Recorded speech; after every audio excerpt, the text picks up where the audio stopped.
Hello, welcome to Destination Abroad. Today we're talking to Aliz, who lives in Japan. Um, today's subject is Japan, but we have many other videos about people living in different countries. So if you're interested in traveling to Japan, listen on. And if you're interested in traveling or living in other countries, then check out the other videos, hit the subscribe button, give us a like if you like it, and that's it. Now it's time to talk to Aliz. Hi there. Hello everyone. Hi. Instead of me talking about you, why don't you introduce yourself and tell us a little bit more about yourself, like where you're from, where are you now, and then we carry on from there. Okay. So hello everyone. My name is Aliz Yambor. I'm from Hungary, but at the moment I'm living in Japan, and I'm living here with my husband. So I'm married. I'm 29 years old, and we came here 2 years before. So in February 2016. Yeah. So it's I'm here for almost 2 years. But before that, I've been studying here for a year from 2012 to 13, so almost a year. That's a long time. Yeah. And so let's go back in time and tell us about how did you end up studying in Japan, and why Japan? Okay. So it's a kind of a long story, so I try to make it short. I always wanted to be an actress, but when I wanted to go to the Actors and Actresses University, so the Theater Academy, if I can say that, I failed the exam. So I had to think about what I want to do, and I was quite good at foreign languages. I was studying German and English at the high school. So I decided to learn something else, and something really difficult. And I was thinking about learning Russian or Japanese. And I don't know why at the end I just ended up choosing Japanese. And so I started to learn Japanese at the university at the age of 20. Yeah, I was around 20. And I was studying it for 3 years, but I couldn't talk, to be honest. So we had a lot of exams, and we had to learn the writing, which is really difficult. And yeah, all of the teachers were focusing on writing and grammar. So we, yeah, at the end, the classic. So I think it's true for all the languages you learn in Hungary. You have to learn the grammar and how to write and how to read, but you don't really speak the language. Yeah. So, and we weren't that many of us. We've been, I don't know, 40 students maybe, but we didn't have the time to speak with our teachers. And I was not the one who was who really loved anime and manga, the Japanese comic, the Japanese animation movies. So I had nothing. I couldn't make any experiences. I didn't have a partner to talk with. So I applied for a Japanese university to study abroad, and I got a scholarship, and I came here. So it was really a lucky story, a good story. Yeah, it sounds interesting already. Just one question: did you study history as well, or just the language? Oh. Yeah, we had a lot of facts. I mean, language was maybe, I don't know, 3 times a week, the Japanese language, and we had history and literature and I don't know, I mean, linguistics, religion, not only Japanese religion, but we had to study about Eastern Asia, and Eastern Asia studies. So that was the name of the faculty. So I really had to study things I don't really use at the moment. But yeah, I mean, yeah, it's education. Okay, no, that's really good. So you traveled to Tokyo, is that right? The first time? Yeah, I've arrived at Tokyo, but I wasn't studying there. It was, but it was about 1.5 hours with the train from Tokyo. It's Chiba County, Chiba-ken, and that there was it was a really small town. So maybe the university was there because it was cheap to build build the school. So it was, yeah, kind of countryside, if I could say, yeah. And how old were you at that time? I was 22 or 23, 23. So it must have been an amazing experience at that age, you know. But what I wonder, so I don't know much about Japan. I've seen all the movies, obviously, and from what I could see, it's a very different world, and European people obviously look really different to Japanese people. So, did you get a culture shock, or did you get stares from people when you arrived? Uh, um, Culture shock, not that much, or only positive culture shock. So it's like, they are really kind. So they are really kind and polite and humble. So it's really not the country where people are staring at you. So even if they want to stare at you, they don't do it. Maybe the kids, but they are. I mean, I'm not that tall, but I've been studying there with 30 Norwegian students, and they are really tall. And when we've been walking, the kids went home from the school, and there was a funny story. We've been waiting, I don't know for what, but we've been waiting and standing there with a Norwegian guy. And a lot of kids came, and they told it in Japanese, but we understood it. Hey, look at him! His legs are so long. So yeah, not the adults. So they are not staring at you. And culture shock, yeah, only positive things. And the things I remember that they are queuing all the time. I mean, I think they are loving it. I'm standing in the line, and they are really patient. So if they want to go to that restaurant, to a specific restaurant, they can standing in the line for 1 hour or 2 hours or 3 hours. So yeah, that was a culture shock. I mean, for me, if it's full, I choose another place. But it's great that they are standing in line for the trains too. So No pushing. yeah, no pushing. And but maybe that's it. I mean, bad experiences. I didn't have any during the university. And now when I'm living here, only not that really bad experiences, but sometimes it's really difficult to communicate with them. And it's because they are really polite and they cannot say no. So it's in their culture that they don't really say no.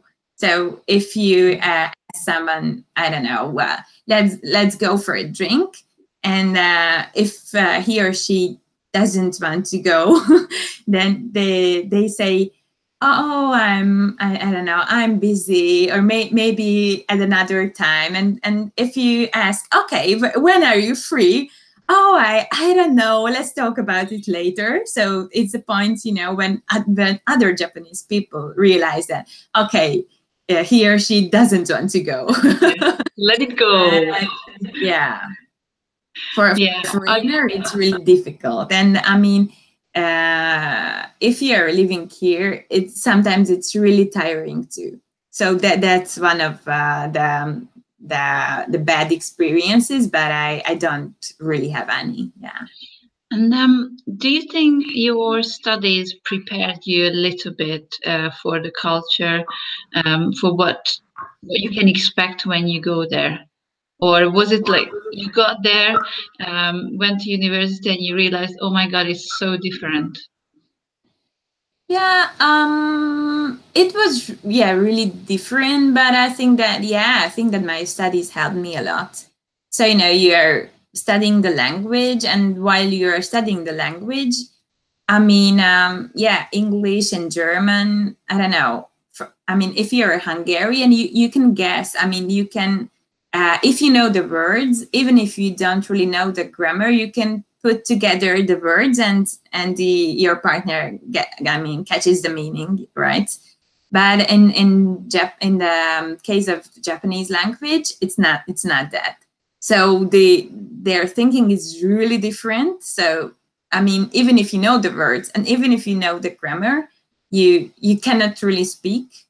And if you, I don't know, if you get the point, so if you are able how to speak, then you are not that shocked if you go to Japan. While learning the language, you just learn how they are. Okay, they are putting the sentences together this way, so maybe their thinking is this kind, or I don't know how to say. And we had Japanese culture, a subject which was called Japanese culture. So we learned about annual events, how they are living, how the houses, the flats are. I was really interested in food, so I was really excited about coming to Japan and try a lot of food. So it's better to read about the country where you went and where you go. Yeah, you have to prepare yourself. But it's in general, I think it's better if you prepare yourself a little bit. Was gonna ask, so you got the scholarship from school, so obviously they organize your visa, and did they organize accommodation as well, or did you have to find that yourself? How did that work? It was really easy that time. The university did everything. So they surged us. There were 10 Hungarian students at that time, and we went together. So I wasn't alone. So it was really easy. And the university, they found an apartment for us, and they booked a flight ticket for us. They paid for our living. The electricity, the water, the gas, everything. And I get 50,000 yens per month, which is about $500. So we were not allowed to work, of course, but they gave us money. So and it was enough. All of our teachers asked me, "Oh, are you okay?" It's not a huge amount of money, but I couldn't tell them that I'm an Eastern European. For me, it's a huge amount of money. So every one of us were really lucky. But as for the visa, I had to make the application by myself in Hungary. So there was there was a document which I have to fill up, and maybe the most difficult part was that I had to write the address of the apartment I'm going to live in. And the university couldn't send it to me, so that was the most difficult problem. But I told the embassy that I don't know it yet, and they were a bit pushing me. That then ask the university, and I've asked the university, but they couldn't tell me. I don't know why. So, but at the end they understood it, and it was okay. So yeah. Okay, that Well, it all worked out, I guess. Yeah. See, you stayed there for a year studying, is that right? Yeah. And then you moved back to Hungary. What did you think at that point? Did you think that you want to live in Japan, or did you think it's good to move back home? How did you feel? To be honest, I when I went there studying, it was maybe in September, and at the end of November, I met my husband, who was not, of course, my husband at the time. So I made a boyfriend. So it was really difficult to go home, to go back to Hungary. You know, and I mean, we've been dating for less than a year, but I thought that maybe he's the best partner for me at the moment. I mean, of course, I couldn't know how will it turn out, but I really wanted to be together with him. So before coming back to Hungary, I've been thinking about to stay in Japan. So to be honest, I have applied for several jobs. They are changing the school and looking for jobs at the end of March, or they start to work in April, and they start the school in April. So you have to apply, I don't know, in January and February. So I went to several job interviews for the Japan Railways and I know huge companies, and I don't know, five and six times they are, you know, they are really famous, and all of the Japanese students want to go to the same places, so they are filtering it really strictly. And that was really tough. I mean, yeah, they are so strict that they are, I don't know, you have to wear suits, but it's decided how long your skirt can be and how many buttons your suit has to have. And yeah, so it was really tough, and I was like, oh no, I mean, I feel that I don't really want to work in that country, but I want to stay here, so I don't have any other choice. So yeah, I failed the interviews, and I had to go back to Hungary. So it was it was not a happy ending for me at the time, because I didn't know how to be together with my boyfriend, now with my husband. So yeah, it was in August when I went back to Hungary, August 2013. And I was looking for a job. Then I worked for it, and I've been working for 3 or 4 months, and I went back to Japan. So I had amount of money for which was enough to buy a plane ticket. So then I went back, and you can be there without visa for 3 months. So that was for 3 months to go back, yeah, to go back for 3 months, and after that we'll see. And but sorry to interrupt. So you can stay there for 3 months as a tourist. As a tourist, right? Yeah, so you can't yeah, work with that. Yeah, it's as a tourist, but it's really difficult to change your tourist visa to a working visa. So if you come here with a tourist visa, it's difficult or impossible to look for a job and change it. So everybody is saying it that you have to go back to your home country and apply it again from the beginning. I don't know why, and I haven't tried it yet, but it's really difficult to get a job in Japan or get a working visa. Actually, are they open to foreigners? I mean, in some countries, they don't really want foreigners to work in the places that the locals can do, like can fill. They say that they are open, but to be honest, I think they are not. And they are now changing it, or trying to change it. So they say that they want to have more foreigners, but it's still this. And they had how do you say it? So it's for 1 year. It's not. They don't say. They don't call it a working visa. So it's a. It's one. I mean, you come here for 1 year and working, and you go back. It's. Is it like a business visa or like an internship visa? It's something else. But it's something which can help foreigners, and we have I mean, Japan and Hungary has the contract for it. So if you are under 30, you can apply for it. But sorry, I don't know the name. But maybe if somebody wants to know it, you just type in Google or whatever that Japan visa 1 year working, and maybe it will come out.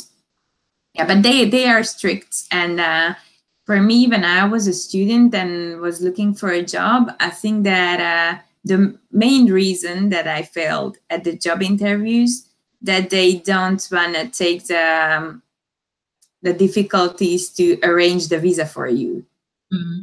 Understandable. So yeah, I mean, they have to fill out a lot of papers and take responsibility for you.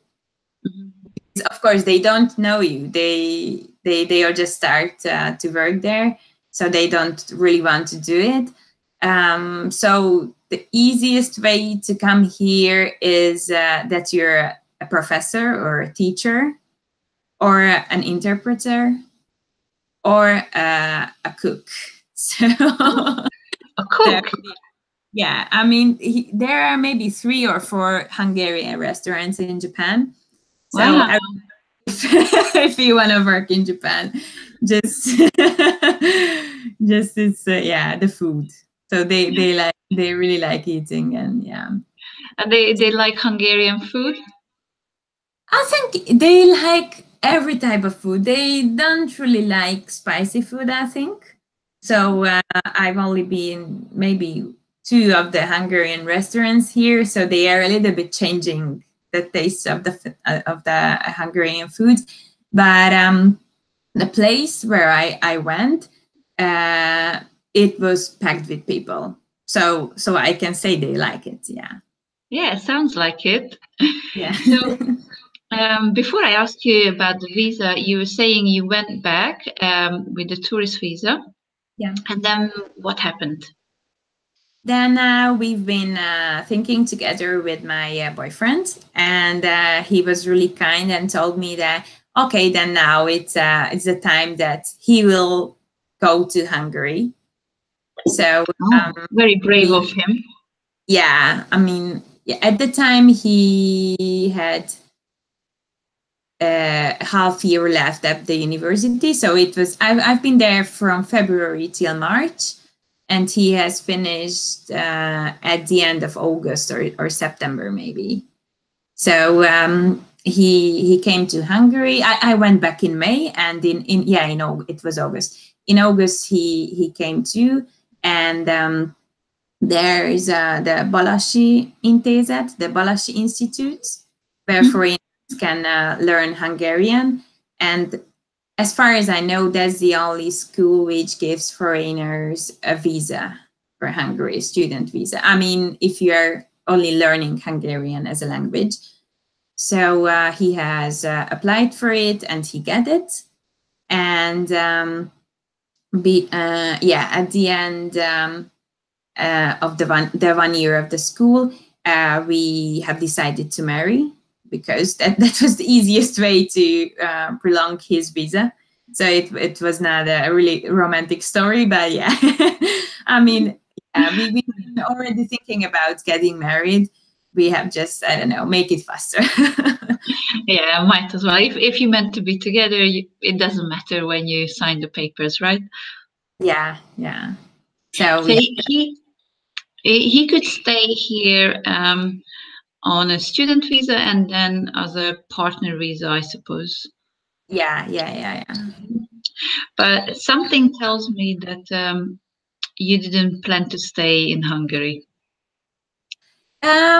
No, I mean, to be honest, the plan was that we will live in Hungary forever. So that was the plan.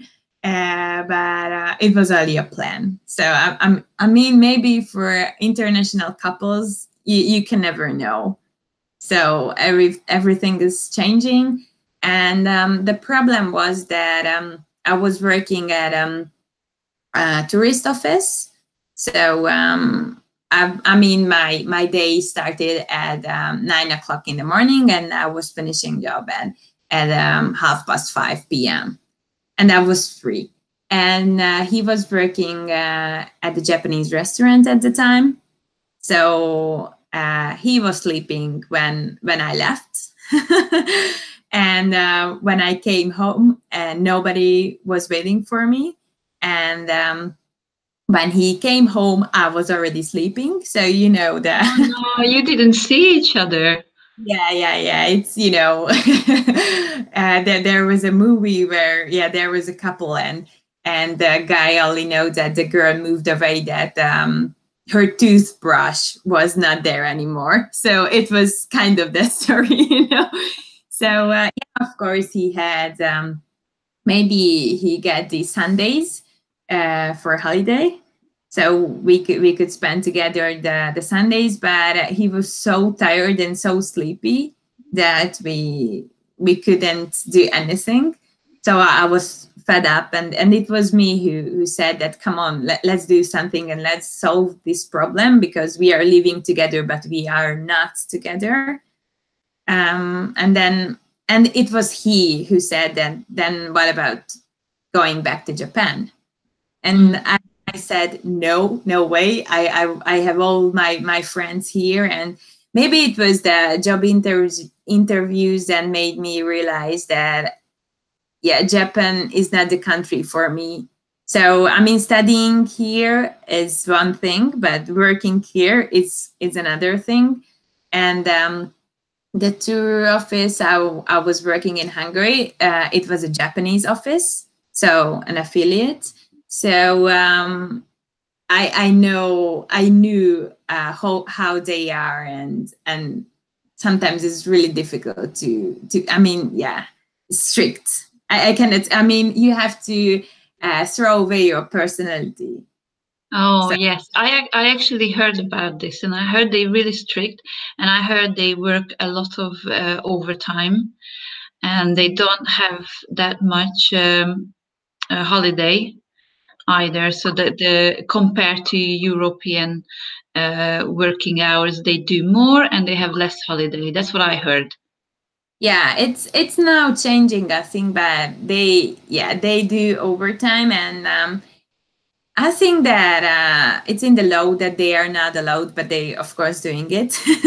And there are holidays, and they have holidays, but they don't take it because nobody is taking it out. So it's like, a group pressure on them that, okay, all of my colleagues are working, so I have to work. So it's kind of that. So I was afraid to go back to Japan, but I really wanted to solve the problem. So I told my husband that, okay, let's go back to Japan, but I don't want to work at a huge company. So please think about something, and let's talk about it, and we'll see. And there, I don't know, we've been talking about opening a cafe or a restaurant because I really like food, but you need, of course, a lot of money to make it. So so it was not the reality for us. So and I don't know, a day when I went home, he just asked me, what about agriculture? And I mean, what? I mean, where did that come from? I have a degree, and I was brought up in a flat. It was okay, not Budapest, but it was Zalaegerszeg, the western part of the country, a small town, but a town. And so I don't know what you are talking about. And but it turned out that the Japanese government gives you money, and they are teaching it. So teach you how to plan. I mean, anything you want to do. So we've been. So they don't even restrict what fruit or vegetables you have to grow. They just support you whatever you want to grow. It's not. I mean, there are several opportunities. So, but they have it for almost everything. So, there are tomato schools, and I don't know, and there was a paprika school. I mean, the Hungary. I mean, the Hungarian type of the red one, the paprika, and I don't know, for Japanese pears, for Japanese whatever plums, they had it, and so we had to choose. So that was the only thing we had to do, and. So which fruit or vegetable did you choose? Yeah, it was fig. And why fig? Yeah, it's really not the Japanese fruit, but we decided because it's not that difficult to plant. So even really, I mean, with no experiences, it seemed to be easy to make, easy to plant, and you don't have to be that strong for it. So I was afraid because I thought that I'm not strong enough to to plant anything. For me, it seemed to be a really hard physical work. So so that's why, and the main reason was that if you plant it after 2 years, you can pick it. So it's the time you can get money for it. It's really short, and to be honest, it's the money is really good. So in Japan, the vegetables and fruits are really expensive, but fig is really, really expensive. So yeah, economically, it's a good decision.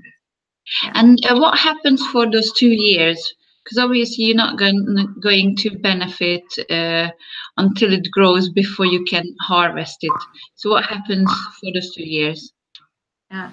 So yeah, the reason we chose this opportunity was that it turned out that there is a fixed school.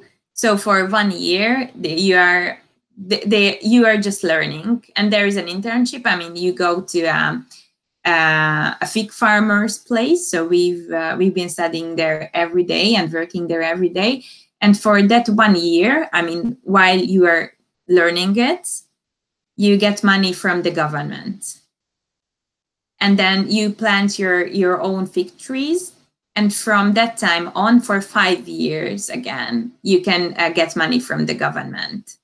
So it's at all for 6 years, you don't have any problem with the money. I mean, yeah, of course we had money, I mean, from Hungary, from my husband's previous job, so we have collected it. But if you don't buy really expensive stuff, the money from the government is enough, I can say.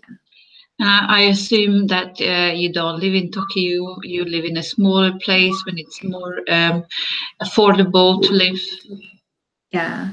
To be honest, the apartment we are living at the moment costs less than the apartment in Budapest. But I mean, no way. Yeah. So, I mean, yeah, Japan is an inexpensive country. I mean, the flats, for example, in Tokyo are small and expensive. But if you go to the countryside, it's not that expensive, I can say. And the food, if you buy it at the stores, it's not expensive. Yeah, the vegetables and the fruits are expensive in comparison with the Hungarian prices. And eating out, it's almost the same unless you drink alcoholic drinks, because alcohol is kind of expensive, I could say. Yeah.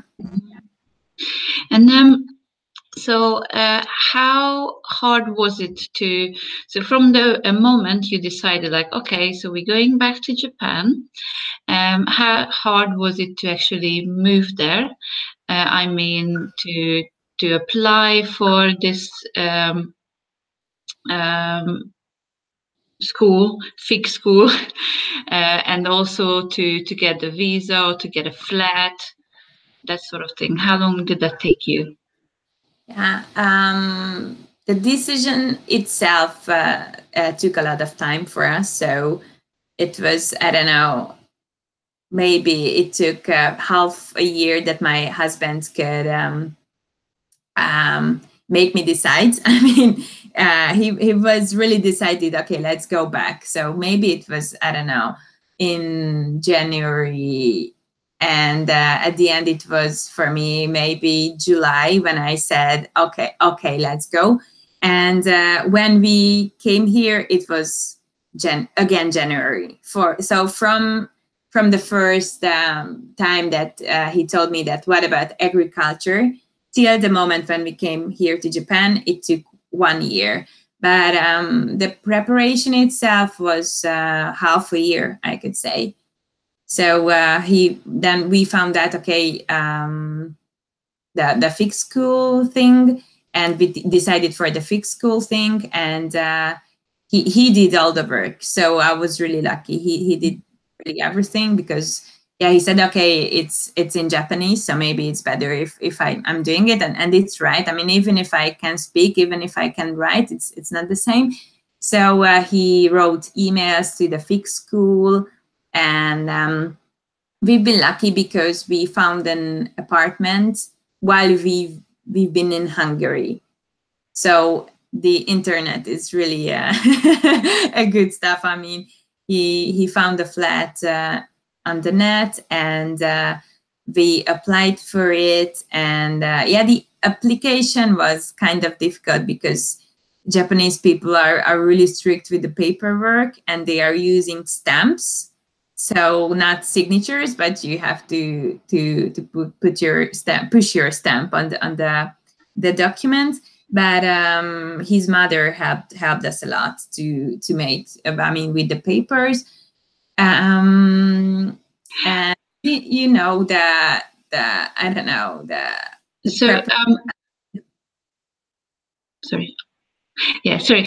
I was gonna ask, so his family, they help you. So it was, I guess, a little bit easier going there with him than going alone, because his family was there to help.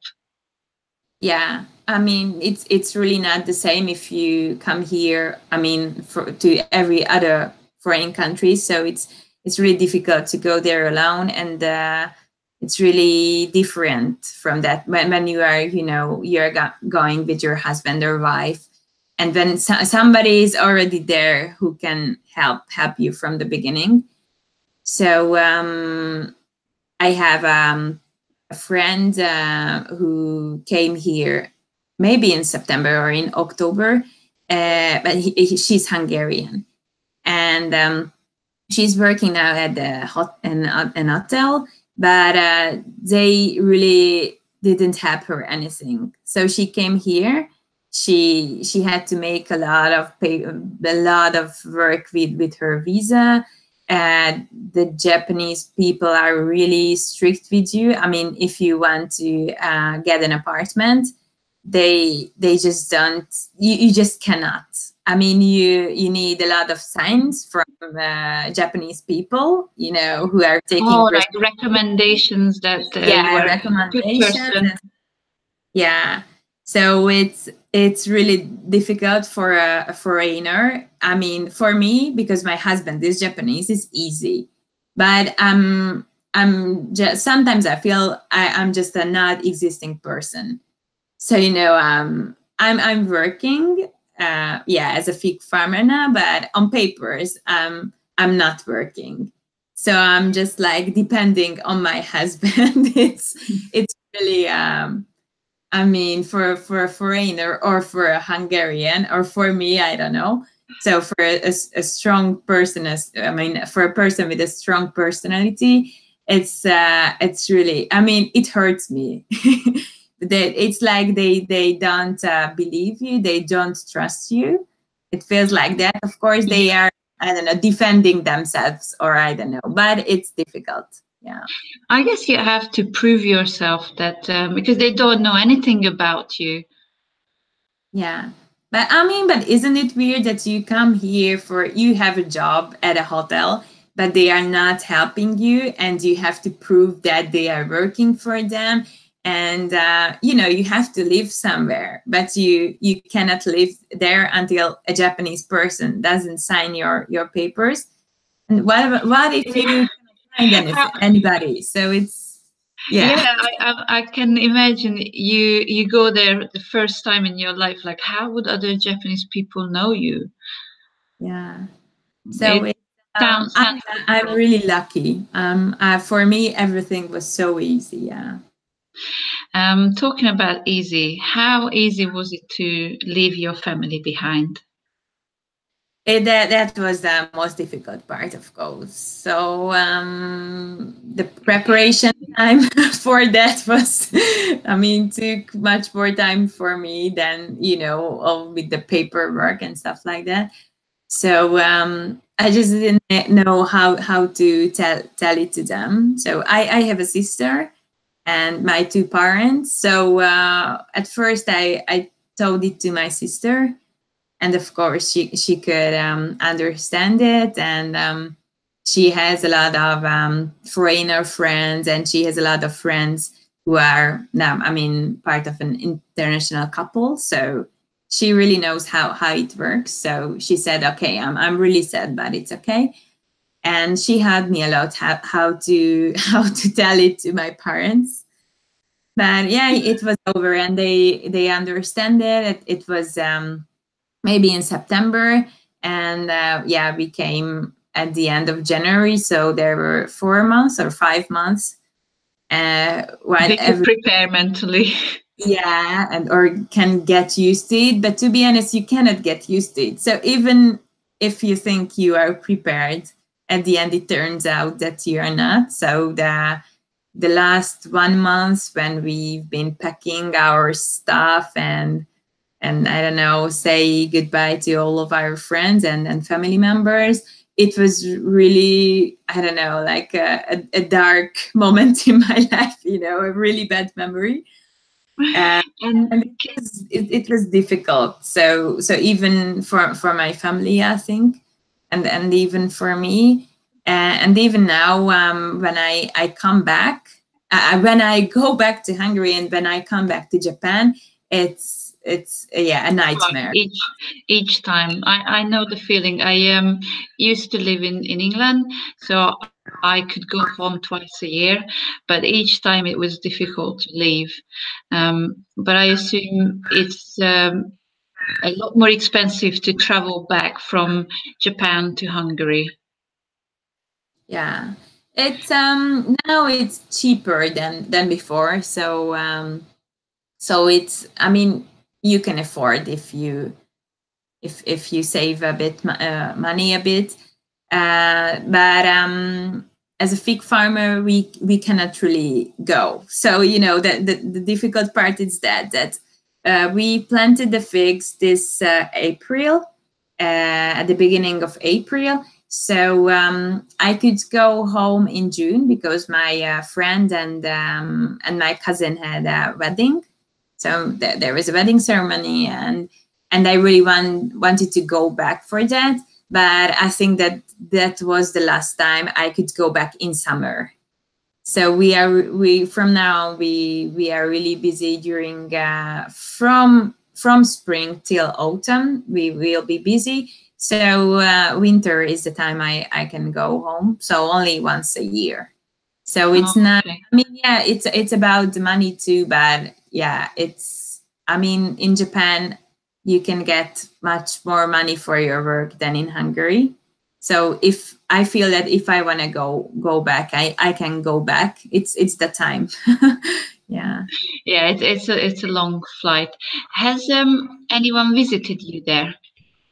Yeah, my sister came at the end of October, and she stayed for 2 weeks, but we could spend together only a week. But it was really great. Yeah. That's really nice. And have you traveled around in Japan? Um, Is it easy to travel around, or do you have a car? Or because in Europe it's nice to drive around. I spent some time in Asia, and I know the distances are so big that often it's cheaper to go and get a local plane or get on the train. How does it work in Japan? I mean, for tourists, the best thing I mean, I would recommend the train, because it's really, really fast, and it's not cheap, but for tourists, they have the Japanese rail pass. So it's like a 1 week, 2 weeks, or 3 weeks pass, I mean, ticket, and which means unlimited travel for 1, 2, or 3 weeks. And it's really worth buying it. If you are living here, you cannot use it, so it's only for tourists. And yeah, trains are really, really expensive. So the other option is bus, but to be honest, train is the best. But yeah, we cannot use that railway pass. So sometimes we use the train, but now we are using the car the most. So it's not that expensive, to be honest, but it takes a lot of time. And it's not only that. I mean, of course, you have to go, I don't know how many hundreds and thousands kilometers to arrive to your place, but it's that they are you cannot drive so fast. So it's, I mean, there's a speed limit. Yeah, it's there. Yeah, it's really weird, because it's 40, 50, 60 kilometers. That's the normal.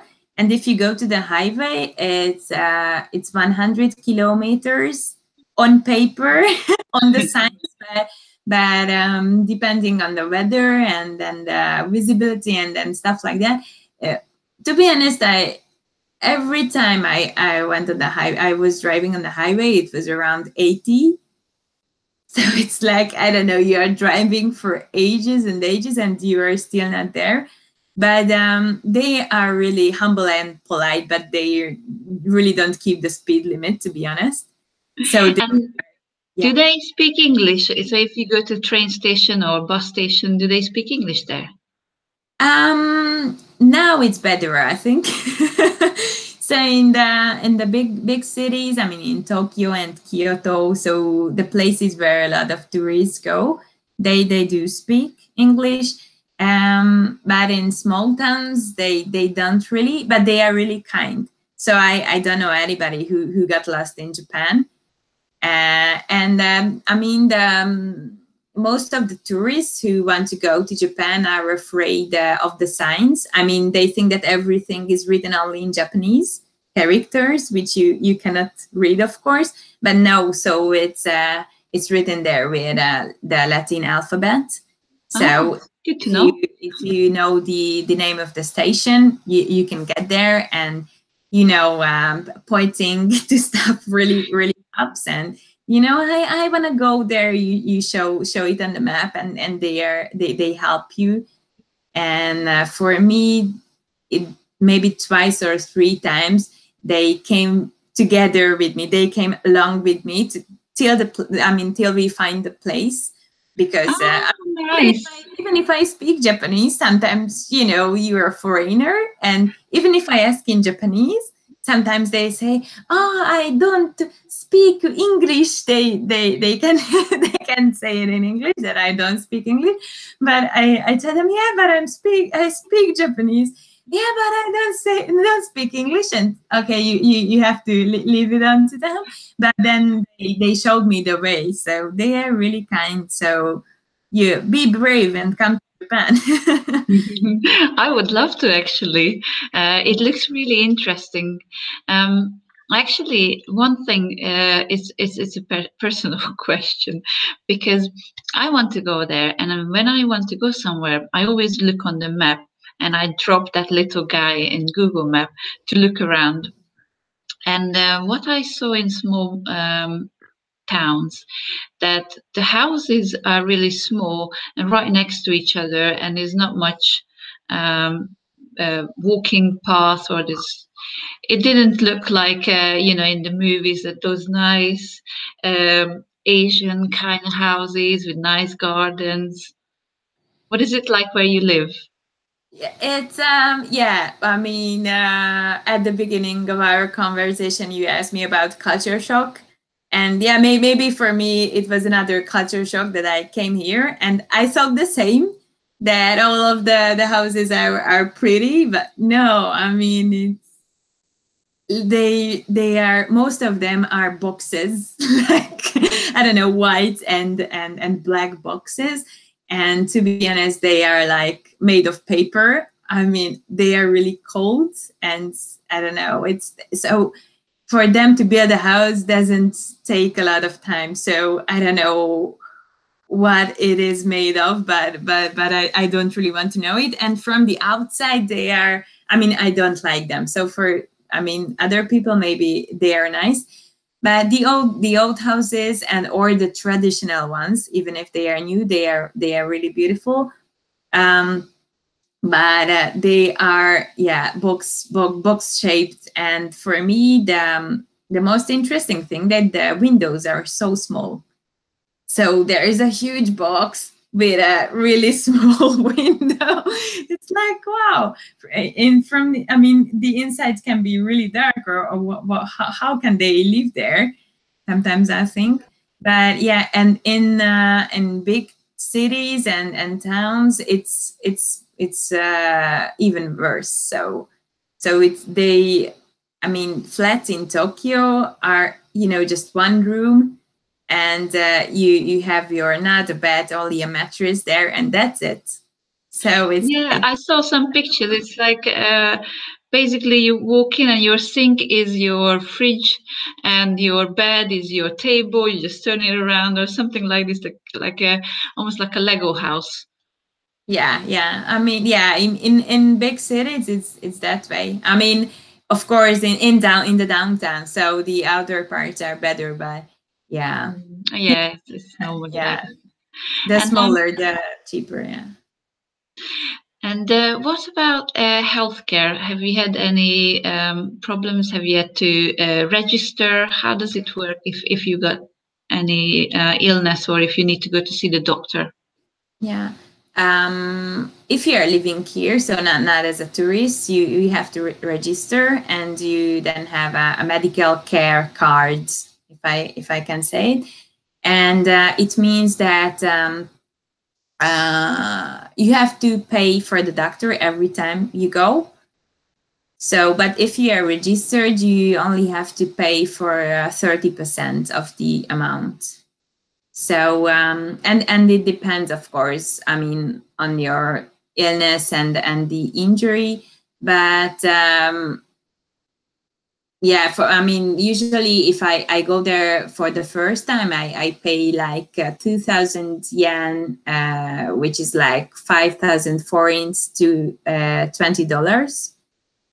So it's not, I mean, of course it's expensive, but I mean, if in Sounds a lot. Hungary you go to a private doctor, it's almost the same or more expensive. And if I go back, I don't know, for a control, it's like 200 yen, so I don't know, 500 foreign, so it's not that expensive. um and if you have a severe illness and you need an operation, you can apply for money from the government, so they make it So cheaper for, support the cost of your treatment. yeah. So but they are, I mean, in Japan, I never had the feeling that it's not worth paying for it.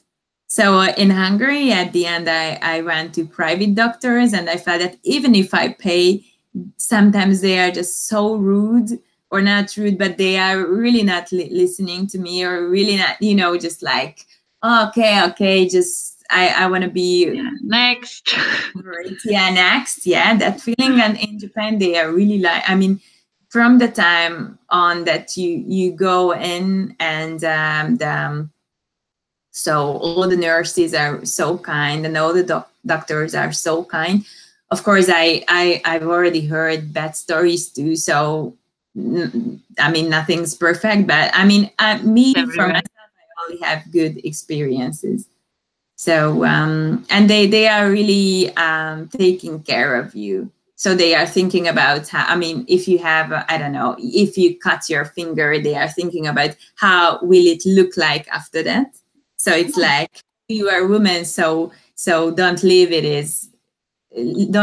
as it is. So they have, I don't know, specific stuff which we don't have in Hungary, I think. So if it's like a tape that you put it on and it makes your skin, I don't know, heal better or heal faster.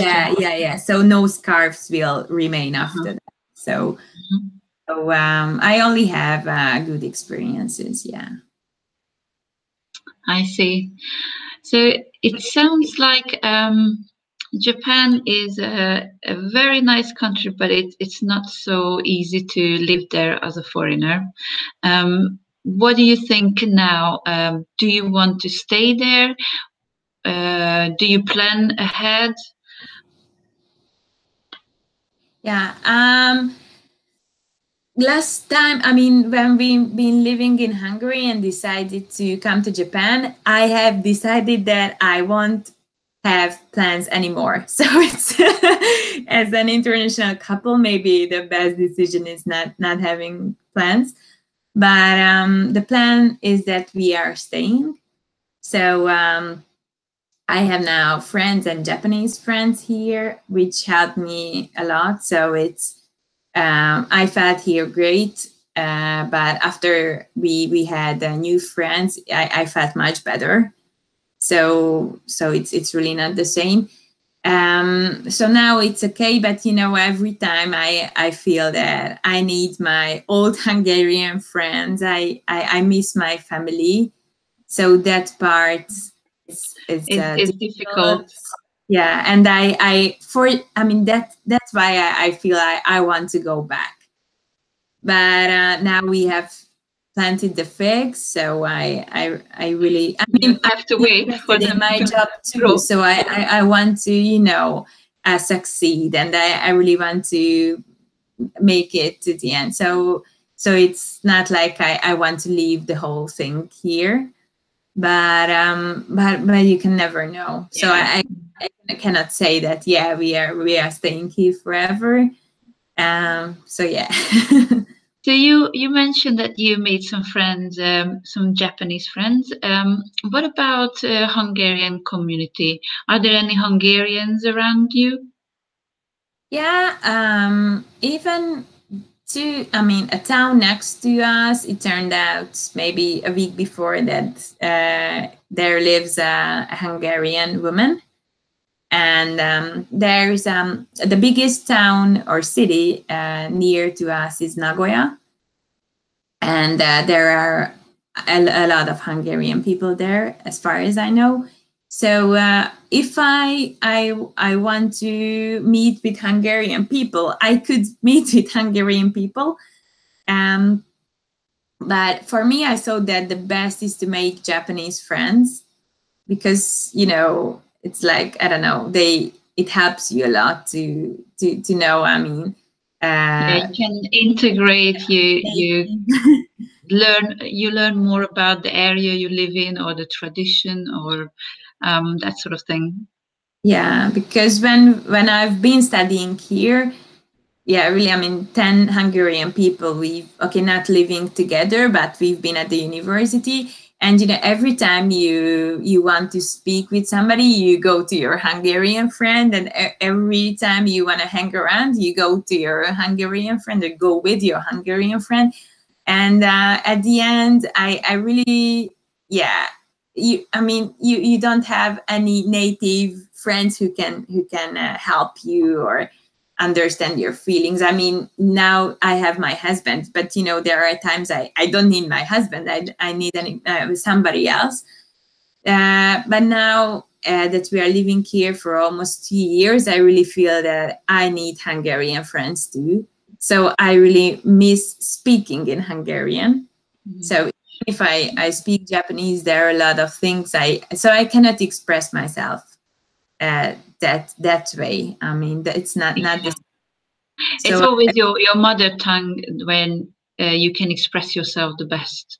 And then second language is always going to be a second language. Even if you are fluent, it's just not the same. It's not the same. So I'm really thinking about it. And there will be a Christmas party, but we go back this Christmas again to Hungary. And I'll be here at the time of the Christmas party, but I know that I'll be that busy that I won't go. But I mean, we come back in January, and I'm really thinking about making Hungarian friends because I need them. Okay, so guys, anyone out there, she wants some Hungarian friends. Yeah. But actually, I know that you've been writing a blog, and now you're doing vlogs. So you're doing videos. Is that right? Yeah. For the tour office I was working for is the JTB. So this is the name of the Japanese office. And but the Japanese part, I mean the department which helps Hungarian tourists to travel to Japan is called the Japan Specialista, the Japan Specialized. In England, it's called the same. So it's the name of the brand. So I've been writing blog for them from the time on when I went back to Hungary the first time. So I was writing blog for them, and after that I became a real office member working there. And I've been working there for 2.5 years, I think. And I came here, and when I'm in Japan, and at that time my boss asked me whether I can write the blog again. And I told no, I want to make something else. And what about YouTube videos? And she said okay. So I came here to Japan. Okay, we moved in. I'm in the new flat, the apartment. So I needed time, but after that, I have started it last May or last April maybe. So more than 1.5 years. So if you're interested, then on YouTube, you can find me with the same name, the Japan Specialista, the Japan Specialized. So there are a lot of videos about Japanese culture and traveling around in Japan. So everything and anything, yeah. Oh, I'm definitely going to check it out. I've already seen a few videos actually. They're very interesting. Something that you don't find in history books or at a travel agent. So it's like some extra information that is really interesting. I'm going to put the link below, actually, underneath the video. So if anyone wants to have a look, the link is going to be below. Okay, thank you. Right. There's one more question left. I want to ask is actually maybe it's two questions kind of related to each other. The first one is thinking or looking back. Would you have done anything differently? And the other one is, which is kind of connected, is there any advice you would give to people if they want to move to Japan? Looking back, I mean, I'm really glad that we came here. It's a new experience to make physical work. And to be honest, I'm really enjoying it. So I liked my job at the travel agency, but office work was tough at the end. I mean, sitting 8 hours or 10 hours or 12 hours at the same place. And I don't know, it's so exciting till now. I mean, still now it's so exciting that I'm planting figs. I could never, I don't know, imagine it, or I still cannot believe it that I'm doing this. And I really don't know how will it turn out, but now it seems that it will be okay.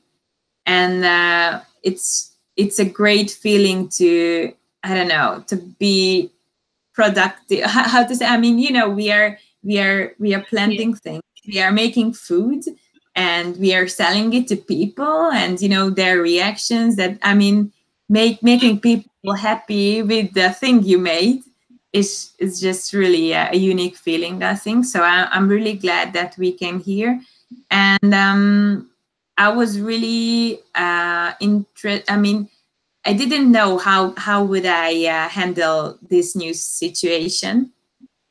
So I glad that I knew that it's okay. So I could accept the situation. I could move here to Japan, make new friends.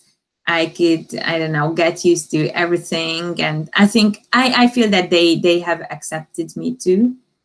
So I think that I could fit in. So it makes me feel good. So I think that to say it short, it was a good decision for the That's good. And we'll see. And yeah, the other question, that what would I advise to people who want to come to Japan? That, I don't know, be flexible and be understanding, because it's really a different culture, and they are not, I wouldn't say that they are not flexible. I would say that they are so separated and closed in that huge island that sometimes they don't realize that they are the ones who have to, I don't know, change themselves to be able to communicate with you. So they are here, living here for thousands of years, and the same way, I mean, not the same way, of course, but the way of thinking. And they sometimes they cannot change their, I don't know, the way they are. Yeah. So it's mostly it's you who have to to be flexible and open-minded. Yeah. So you need a lot of patience, I think. But if you find the great, I mean, if you can find good friends, they are really not the same. So the Japanese generation, they are just like the youngsters in Europe, I would say. So you don't have to imagine it just like, I don't know, strict Japanese people in suits. So it's not that way, but you have to find the great people. So maybe it needs time, but be patient and don't give up. Oh, that's really good advice. Thank you very much. And thank you for talking to us. It was great. We learned a lot. And yeah, if you guys want to learn more about Japan, just check out the blog and the videos. And so with that, I say goodbye. It was lovely talking to you. Thank you so much. And thank you for asking me. Thanks. Bye-bye. Bye-bye.